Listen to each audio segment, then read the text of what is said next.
అందరికీ నమస్తే. ఈ మార్చ్ వీక్ మరో కరెంట్ అఫైర్స్ అంశాన్ని మనకి ప్రెస్ ఇన్ఫర్మేషన్ బ్యూరో ప్రచురించింది. అదేంటో చూద్దాం. విద్యారంగంలో ఏఐ అనేది ఎంత ప్రాధాన్యతమైనదో కేంద్ర ప్రభుత్వం మరోసారి తెలియజేసింది ప్రకటన ద్వారా. ఇందులో కొన్ని అంశాలు మనం హైలైట్ చేసుకోవాలి. ఏఐ అంటే అర్థం ఏంటంటే ఆర్టిఫిషియల్ ఇంటెలిజెన్స్, దీన్నే కృత్రిమ మేధ అని కూడా పిలుస్తాం. అయితే 2024 నుంచి భారతదేశంలో ఏఐ అనేది చాలా వేగంగా పుంజుకుంది అన్ని రంగాల్లో కూడా. అందులో విద్యారంగంలో ఏఐ ఎంత అవసరం అనేది కూడా కేంద్రం ప్రకటన చేసింది. ముఖ్యంగా న్యూ ఎడ్యుకేషన్ పాలసీ 2020లో విద్యారంగంపై ఏఐ ఎలా ప్రభావితం చేస్తుందో కూడా పాలసీలో కొన్ని రకాల అంశాలు ప్రకటించారు. ముందుగా స్కూల్ లెవెల్లో 6th క్లాస్ నుంచి 8th క్లాస్ వరకు కనీసం సంవత్సరానికి 15 గంటలు, అంటే ఒక సంవత్సరం సిలబస్లో 15 గంటలైన 6th to 8th క్లాస్ స్టూడెంట్స్కి ఏఐ కోర్సు మీద స్కిల్ అందించాలని మనకి ఎన్ఈపిలో ప్రకటన చేయడం జరిగింది. అలాగే 9th క్లాస్ నుంచి 10th క్లాస్ వరకు ఏఐ కోర్సును ఆప్షనల్ సబ్జెక్టుగా పెట్టాలని కూడా న్యూ ఎడ్యుకేషన్ పాలసీలో ప్రకటన చేయడం జరిగింది. అలాగే ఇక్కడ మనకి ఏఐ అనేది విద్యా వ్యవస్థలో ఏ విధంగా ఉపయోగపడుతుందంటే దీన్నే మనం ఏఐ మిషన్ ఇన్ ఎడ్యుకేషన్ అని పిలుస్తాం. అందులో కొన్ని అంశాలు అంటాడు, పలానా స్కీమ్ ఇచ్చి లేదా పలానా ప్రోగ్రామ్ ఇచ్చి ఇది ఏఐ ప్రోగ్రామ్ దేనికి ఉపయోగపడుతుంది అడగచ్చు. ముఖ్యంగా ఒకటి తీసుకుందాం, దీక్ష అనే ఒక ఏఐ ప్రోగ్రామ్ అనేది దృశ్యలోపం ఉన్న వాళ్ళకి రీఅలౌడ్ ఫీచర్స్ అందిస్తుంది. అంటే ఎవరైతే చూడలేని వారికి సౌండ్స్ ద్వారా, వాయిస్ ద్వారా సమాచారం అందించడానికి వాళ్ళకి సంబంధించినటువంటి సబ్జెక్టు సమాచారం అందించడం జరుగుతుంది. దీన్ని దీక్ష అంటాం. సో ఈ దీక్ష అనే దృశ్యలోపం గల వారికి ఉపయోగపడే ఏఐ టూల్. అలాగే SOAR skilling for AI readiness. SOAR full form గుర్తుపెట్టుకోండి, స్కిల్లింగ్ ఫర్ ఏఐ రెడీనెస్. ఇది 6th క్లాస్ నుంచి 10th క్లాస్ విద్యార్థులకు అందించే ఏఐ కోర్స్ అనమాట. అది సోర్ అనమాట. అట్లాగే స్వయం అనే ఒక ప్రోగ్రామ్ ఉంది. గతంలో ఉన్న ప్రోగ్రామ్నే వాటికి ఏఐతో జోడించడం జరిగింది. స్వయం అనే ప్రోగ్రామ్ ఐఐటి మరియు అంటే Indian institute of technology, Indian institute of science IISc విద్యార్థులకు కనీసం 110 ఏఐ కోర్సులు, కనీసం వాళ్ళకి 110 రకాల ఏఐ కోర్సులను స్వయం ప్రోగ్రాం ద్వారా ఐఐటి విద్యార్థులకు, IISc విద్యార్థులకు అందించడం జరుగుతుంది. అట్లాగే మరో ప్రోగ్రాం యువ అనేది భారతదేశంలో ఉన్నటువంటి కనీసం 1 కోటి మంది పౌరులకు, భారతదేశంలో ఉన్న కనీసం 1 కోటి మంది పౌరులకు యావరేజ్గా 4 నుంచి 5 గంటల పాటు ఏఐ కోర్సును అందించాలని కేంద్రం నిర్ణయించింది. అది యువ అనే ప్రోగ్రాం. అట్లాగే పెర్ప్లెక్సిటీ, ఎయిర్టెల్ అనే మొబైల్ సంస్థ ChatGPT, జెమినీ లాగే ఇక్కడ మనకి ఒక ఏఐ యాప్ను ప్రవేశపెట్టిందని పెర్ప్లెక్సిటీ అంటాం. ఈ పెర్ప్లెక్సిటీతో మనకి AICTE, all Indian council for technical education, మనకి భారతదేశంలో మెడిసిన్కి కేంద్రం ఎయిమ్స్ అయితే ఇంజనీరింగ్ కాలేజీలకు కేంద్రం AICTE. సో ఈ AICTEతో పెర్ప్లెక్సిటీ ఒక ఒప్పందం చేసుకుంది. అంటే ఈ సుమారు 14,000 విద్యా సంస్థల్లో 4 కోట్ల మంది విద్యార్థులకు ఏఐ స్కిల్స్ అందించడానికి AICTE పెర్ప్లెక్సిటీతో ఒప్పందం కుదుర్చుకోవడం జరిగింది. అట్లాగే IIT మద్రాస్ ఆధీనంలో ఢిల్లీ నగరంలో ఒక కాన్క్లేవ్ జరిగింది. దానికి ఏమని పేరు పెట్టారంటే భారత్ బోధాన్ అనే పేరుతో IIT మద్రాస్ చెన్నై వాళ్ళు ఢిల్లీలో ఏఐపై యొక్క కాన్క్లేవ్ నిర్వహించడం జరిగింది. అలాగే సృజన్ గుర్తుపెట్టుకోండి. సృజన్ అంటే అర్థం ఏంటంటే IIT జోధ్పూర్ వారి సహకారంతో ఇండియన్ గవర్నమెంట్ మరియు మెటా సంస్థ కలిసి సంయుక్తంగా IIT జోధ్పూర్ ఆధీనంలో జోధ్పూర్లో ఒక ఏఐ ఇన్స్టిట్యూట్ని ఏర్పాటు చేయడం జరిగింది. దాని పేరే సృజన్ అని పిలుస్తాం అనమాట. సో అలాగే మరికొన్ని అంశాలు, డిస్లెక్సియా, పదాలను సరిగా గుర్తించలేని వారి కోసము రీఏబుల్డ్ అనే ఒక ఏఐ యాప్ని క్రియేట్ చేయడం జరిగింది. అలాగే అటిజం వ్యాధిగ్రస్తులకు వాళ్ళు ఒకసారి ఇబ్బందులు పడతారు చదవడంలో కూడా, అలాంటి వాళ్ళు అటిజం అంటాం. ఈ అటిజం వ్యాధిగ్రస్తుల కొరకు కూడా ఒక ఏఐ యాప్ ఉంది. దాని పేరు స్క్రీన్ ప్లే అనేది అటిజం వ్యాధిగ్రస్తులకు. అలాగే రీడ్ ఏబుల్డ్ అనే యాప్ అనేది డిస్లెక్సియా స్టూడెంట్స్ వరకు మనకి ఇది విద్యారంగానికి సంబంధించినటువంటి ప్రముఖమైనటువంటి యాప్స్గా మనం ఇక్కడ చెప్పాలి. దీక్ష, సోరు, స్వయము, యువ, పెర్ప్లెక్సిటీ, AICTE, IIT మద్రాస్ ఆధీనంలో భారత్ బోధన్, సృజన్, ఇవన్నీ మరొకసారి వీడియోని మీరు ఆలకించి నీట్గా వాటిని నోట్స్ని ప్రిపేర్ చేసుకోండి. అట్లాగే మరో ముఖ్యమైన అంశాన్ని కూడా మనకి PI ప్రెస్ ఇన్ఫర్మేషన్ బ్యూరో వారు ప్రచురించారు. అది ఏంటంటే వన్యప్రాణి దినోత్సవం. ఈ వన్యప్రాణి దినోత్సవం రోజున మనకి ఒక థీమ్ని ప్రకటించారు. ఆ థీమ్ ఏంటంటే మెడిసినల్ అండ్ ఆరోమేటిక్ ప్లాంట్ అన్నట్టు. వన్యప్రాణి సంరక్షణ దినోత్సవం థీమ్ ఏంటి ఈ సంవత్సరం 2026 థీమ్ ఏంటంటే medicinal and aromatic plants conserving health, heritage and livelihoods. గుర్తుపెట్టుకోండి, medicinal and aromatic plants conserving health, heritage and livelihood అనేది 2026 ప్రపంచ వన్యప్రాణి దినోత్సవం యొక్క థీమ్గా ఇక్కడ మనం ప్రకటించారు. అలాగే ఇక్కడ పదాన్ని చూపించాడు important. National seed gene bank ఎక్కడ ఉందంటే ఢిల్లీలో ఉంది. నేషనల్ సీడ్ జీన్ బ్యాంక్ ప్రధాన కేంద్రం ఎక్కడ ఉందంటే ఢిల్లీలో ఉంది. అలాగే మరి వెరీ వెరీ ఇంపార్టెంట్, మనకి మెడిసినల్ ప్లాంట్స్ ఉంటాయి, అంటే ఔషధ మొక్కలు. అంటే మనకి కొన్ని రకాల అనారోగ్యాలకు మనకి ఈ మెడిసినల్ ప్లాంట్స్ ద్వారా మనకి అనారోగ్యాన్ని నిర్మూలించే ముఖ్యమైన మందులు తయారీలు ఉపయోగపడితే మెడిసినల్ ప్లాంట్స్, వీటిలో ఔషధ మొక్కలు అంటాం. ఈ ఔషధ మొక్కల కోసం కేంద్ర ప్రభుత్వం ఔషధ మొక్కల వాణిజ్యం కోసము, వ్యవసాయదారులకు అవగాహన కొరకు, రైతుల అవగాహన కొరకు, ఔషధ మొక్కల సమాచారం కొరకు ఒక యాప్ క్రియేట్ చేయడం జరిగింది. Very very important. దాని పేరే ఈ చరకా. ఈ చరక అనే యాప్ దేనికి సంబంధించిందంటే ఔషధ మొక్కల వాణిజ్యం కొరకు ప్రకటించిన ఒక యాప్గా చెప్పాలి. అలాగే జియోగ్రఫికల్ ఐడెంటిఫికేషన్ మనందరికీ తెలుసు. చెన్నై నగరంలో దీని ప్రధాన కేంద్రం ఉంది, జిఐ ట్యాగ్. ఇది 1999లో జిఐ ట్యాగ్ను ప్రవేశపెట్టారు. అయితే ఈ జియోగ్రఫికల్ ఐడెంటిఫికేషన్ ట్యాగ్ను పొందిన కొన్ని ఔషధ మొక్కలు ఉన్నాయి. ఆ ఔషధ మొక్కలకు మనం ఇక్కడ చూసినట్లయితే నవర బియ్యం, వెరీ గుర్తుపెట్టుకోండి. నవర బియ్యం అనేది ఒక ఔషధ మొక్క నుండి వస్తుంది. ఈ నవర బియ్యం కేరళలో ఉన్న ప్రముఖమైనటువంటి ఔషధ మొక్క. ఇది పంచకర్మ చికిత్సలో ఉపయోగపడుతుంది. ఇది నెక్స్ట్ వన్ గ్రీన్ కార్డిమమ్. ఈ గ్రీన్ కార్డిమమ్ కూడా ఒక ఔషధ మొక్క. ఇది కేరళ ప్రాంతంలో మనకి లభిస్తుంది. దీనివల్ల శ్వాసకోశ సంబంధిత వ్యాధుల నయంలో ఉపయోగపడుతుంది గ్రీన్ కార్డిమమ్.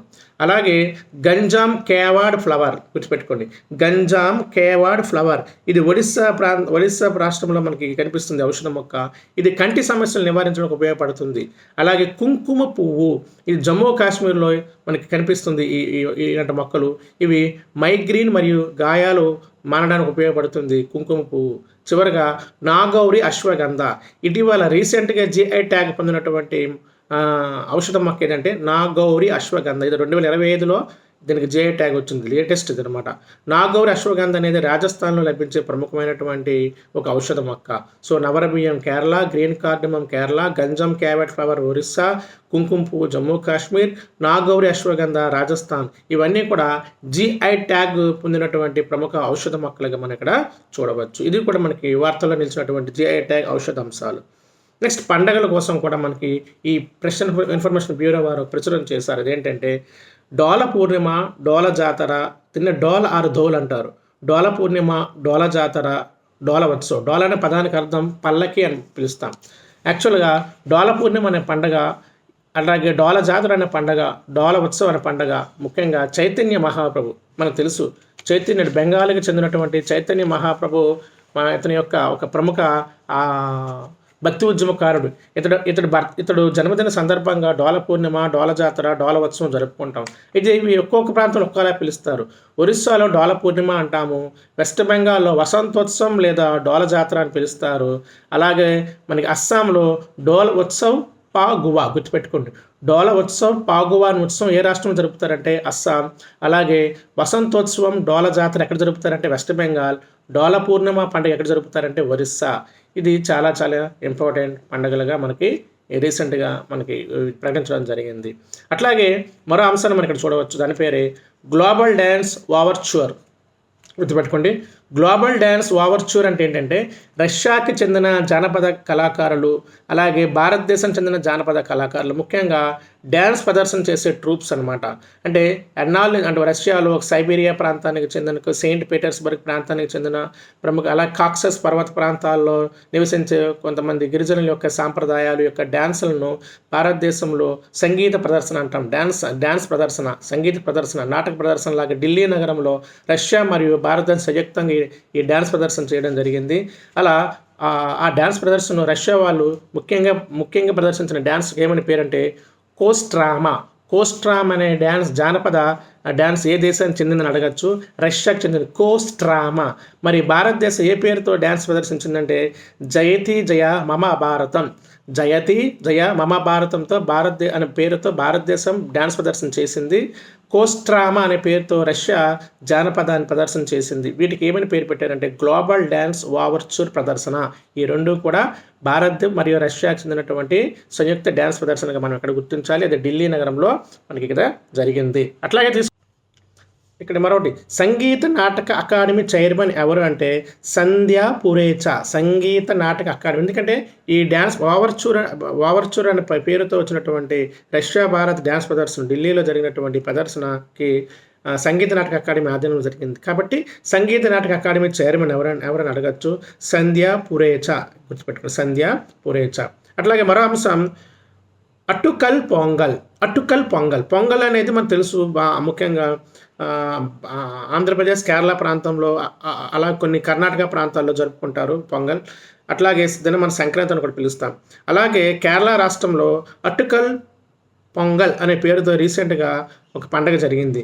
ఎందుకు ఇది వార్తల్లో నిలిచిందంటే పూర్తిగా మహిళలు మాత్రమే పాల్గొనే పండగ, మహిళలు చేసుకునే పండగ. ఈ పండగ ముఖ్యంగా తిరువనంతపురంలో అటుకల్ భగవతి ఆలయంలో ఈ పండుగ జరుగుతుంది. అటుకల్ భగవతి అనే ఆలయం ఎక్కడుందంటే కేరళలో తిరువనంతపురంలో ఉంది. ఈ ఆలయానికి ఓన్లీ మహిళలు మాత్రమే అనుమతిస్తారు, పురుషులకి ఆలయంలో అనుమతి లేదు. సో అందుకే ఈ యొక్క అటుకల్ భగవతి ఆలయం ఏదైతే తిరువనంతపురంలో ఉందో ఈ ఆలయానికి ఒక పేరుంది, మహిళల శబరిమల అని ఏ ఆలయాన్ని పిలుస్తారంటే అటుకల్ భగవతి ఆలయంగా పిలుస్తారు. అటుకల్ భగవతి ఆలయంలో జరిపే పండగ ఏమని పేరు అంటే అటుకల్ పొంగల్ అని పిలుస్తాం. ఇది ఎక్కడుందంటే తిరువనంతపురంలో ఉంది, కేరళ రాష్ట్రంలో. అట్లాగే మరో అంశం కేరళ గురించి మనం చూడవచ్చు, దాని పేరే చేతనా గానాశ్రమం ఇటీవల మోడీ ప్రాంతంలో ప్రారంభించారు. అంటే చేతనా గానాశ్రమం అంటే ముఖ్యంగా యోగా అవ్వచ్చు, మ్యూజికల్ థెరపీ అవ్వచ్చు, న్యూరో థెరపీ అవ్వచ్చు, అట్లాగే డ్యాన్స్ థెరపీ అవ్వచ్చు, యోగా థెరపీ అవ్వచ్చు, ఇలాంటివి ఒక 5 ఆలయాలను ఒకే ప్రాంతంలో ఏర్పాటు చేయనున్నారు. అది ఎక్కడంటే కేరళలో త్రిశూర్లో ఇలా 5 ఆలయాలు, మ్యూజిక్ థెరపీ అని, డ్యాన్స్ థెరపీ అని, న్యూరో థెరపీ అని, యోగా థెరపీ అని, ధ్యాన థెరపీ అని, ఇలా 5 ఆలయాలు సముదాయాన్ని ఒకే చోట నిర్మించనున్నారు. అంటే సరిగమ పదనిసన సప్తస్వరాలు మానవ జీవితంలో ఎంత ఉపయోగకరమైనదో, మనిషి మేధస్సుకు ఎంత ఉపయోగకరం పడుతుందో, యోగా కానీ సంగీతము కానీ నాట్యము కానీ ఎంత ముఖ్యమైనవి అనేది, అలాగే చోళుల కాలంలో సంగీతం కోసం ఎంత ప్రాధాన్యత ఇచ్చారనేది మనకి తెలుసు కదా. సో ఈ విధంగా అక్కడ చోళుల గురించి కూడా త్రిశూర్ యొక్క సమావేశంలో నరేంద్ర మోడీ ప్రకటన చేయడం జరిగింది. చోళులు ఈ నాట్యానికి సంగీతానికి ఎంత ప్రాధాన్యత ఇచ్చారో కూడా తెలియజేయడం జరిగింది. అది అలా మొత్తానికి చేతన గానాశ్రమం అనే పేరుతో 5 ఆలయాలను కేరళలో త్రిశూర్లో ఏర్పాటు చేయనున్నారు. దీనికి బ్రాండ్ అంబాసిడర్గా ఎవరున్నారంటే కేజే యేసుదాస్, ప్రముఖ గాయకుడు కేజే యేసుదాస్ గారు దీనికి ఈ యొక్క చేతన గానాశ్రమం ప్రాంతానికి నిర్మించే ఆలయాలకు, ఆ సంగీత అంశాలకు, డ్యాన్స్ అంశాలకు, మ్యూజిక్ థెరపీకి, న్యూరో థెరపీకి అక్కడ నిర్మించే ఆలయాలకు బ్రాండ్ అంబాసిడర్గా ఉన్న వ్యక్తి ఎవరంటే అతను కేజీ యేసుదాస్గా మనం చెప్పవచ్చు. అలాగే చివరగా మొబైల్ వరల్డ్ కాంగ్రెస్ అంటే first 1G 2G 3G 4G 5G 6G 7G, ఇప్పుడు 7G కూడా నార్వే దేశం 7G కూడా ప్రవేశపెడుతున్నట్లు కూడా ప్రకటన చేయడం జరిగింది. ఇలా మొబైల్ టెక్నాలజీలో వచ్చే మార్పులకు ఎప్పటికప్పుడు మనకి సమావేశాలు జరుగుతూ ఉంటాయి. ఈసారి 2026లో మొబైల్ వరల్డ్ కాంగ్రెస్ సమావేశం స్పెయిన్ దేశంలో బార్సిలోనా, స్పెయిన్ రాజధాని మాడ్రిడ్ అయినప్పటికీ స్పెయిన్లో అతిపెద్ద నగరం బార్సిలోనా. ఈ బార్సిలోనాలో మొబైల్ వరల్డ్ కాంగ్రెస్ సమావేశం జరిగింది. అట్లాగే ఈ సమావేశంలో భారతదేశం ఒక ప్రకటన చేసింది, ఏంటంటే తేజస్ నెట్వర్క్ అనే పేరుతో ప్రకటన చేసింది. తేజస్ నెట్వర్క్ అంటే ఏంటంటే రీసెంట్గా కనిపిస్తుంది. తేజస్ నెట్వర్క్ అనేది India advanced telecom programme, Indian యొక్క అడ్వాన్స్డ్ టెలికాం ప్రోగ్రామ్ని మనం తేజస్ నెట్వర్క్ అనే పేరుతో పిలుస్తున్నాం. సో ఇవి ఈ మార్చిలో ఇటీవల ఈ 2 డేస్లో ప్రకటన చేసినటువంటి ప్రెస్ ఇన్ఫర్మేషన్ బ్యూరో ప్రకటించిన ముఖ్యమైన కరెంట్ అఫైర్స్ ఈవెంట్స్. నెక్స్ట్ మనం ఇంకో వీడియోతో కలుద్దాం. ధన్యవాదాలు.